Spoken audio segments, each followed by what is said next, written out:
আমাদের যশোর সুষ্ঠুতলা এলাকাবাসী, আমি সাধারণ নাগরিক হিসেবে বলতে চাই যে আমাদের এলাকায় জলবিদ্যুৎটা বাড়ছে, ড্রেনগুলো খুবই বৃদ্ধি পাচ্ছে।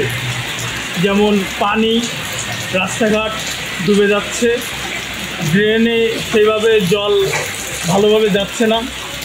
এখন আমাদের যশোর পৌরসভার যারা কর্মকর্তারা আছেন ওনাদেরকে বলতে চাই যে আমাদের এলাকা সুষ্ঠুতলাবাসী একটু দেখেন কীভাবে পরিমাণ রাস্তাঘাট তলায় যাচ্ছে এবং ডুবে যাচ্ছে। গত কয়েকদিনের মাঝারি মাত্রার বৃষ্টিতেই অচল হয়ে পড়েছে যশোর শহরের বেশিরভাগ রাস্তা। কোর্ট মোড়, ঈদগাহ মাঠ, প্যারিস রোড, টিবি ক্লিনিক মোড়, ষষ্ঠীতলা, পাইপপট্টি, প্রায় প্রতিটি সড়কেই হাঁটু সমান পানিতে ডুবে গেছে। পথচারী, স্কুলগামী শিক্ষার্থী, রোগী ও যানবাহন চালকদের দুর্ভোগ যেন পিছু ছাড়ছে না।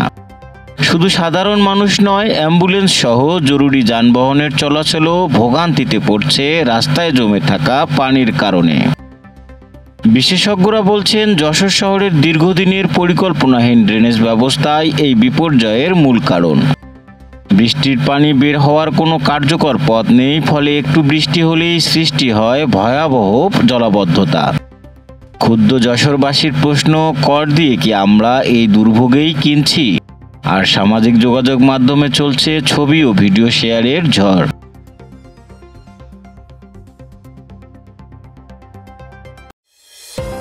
দেশ বিদেশের খবর সবার আগে জানতে ভিজিট করুন raddennews.net।